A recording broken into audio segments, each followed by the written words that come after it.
দুজন মা, একজনের খুব পছন্দের মিউজিকে হয়তো বা কোনো এক জায়গায় আমি গিয়েছিলাম, জায়গাটা আমার তত ভালো মনে পড়ছে না। বললেন এটা মা অবশ্যই গাইবেন, অনেকক্ষণ জড়িয়ে ধরে আছেন তিনি। ভালো লাগা ভালোবাসা ভক্তের অধীন হচ্ছে ভগবান। আরেকটি গানের কথা বলেছেন আগের মতো, সে আর আমায় বাসে না আর ভালো রে, ওই গানটিও গাইব। আমার দাদা বড় কষ্ট করে আমার বাড়ি পর্যন্ত গিয়ে পায়ে হেঁটে, আমার নতুন যে বাসা আমি করেছি কাজ চলতেছে এখনো, লিফট লাগবে হচ্ছে আগামী মাসে, খুব কষ্ট করে হেঁটে উঠছে, গিয়ে নিমন্ত্রণ করে দাওয়াত করে তারপর আমাকে নিয়ে আসলেন।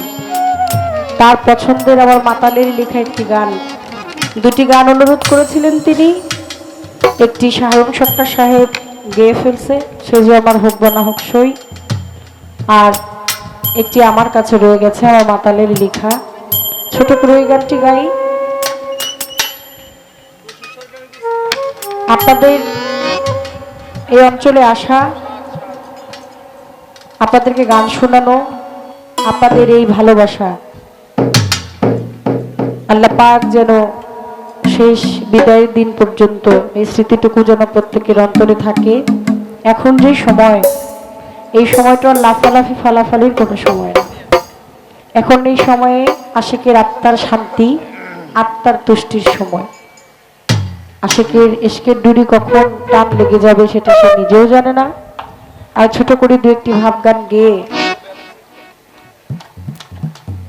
আচ্ছা ওইটার মধ্যে কি মানে হাত কি কি কি নাচতেছেন আপনি? হ্যাঁ কি কি আমি আপনার গায়ের জোরে গাই, ক্যামেরাটা একটু ঘুরাতো, কিছু কইলই মানে আর সইতে পারতেছি না আমি।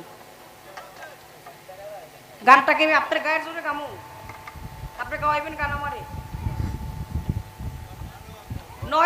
নয়েজ দিব না কি করবো এটা আমি কমু আপনারে, নাকি আপনি এটা ঠিক করে রাখবেন?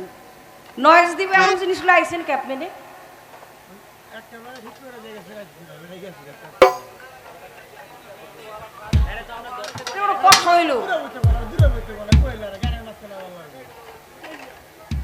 হইল একরকম ঠিক করলাম, তারপর আপনি হাত দিয়ে ধইরা নাড়তেছেন, সাউন্ড গুলারে ঠিক নষ্ট করে দিতেছেন।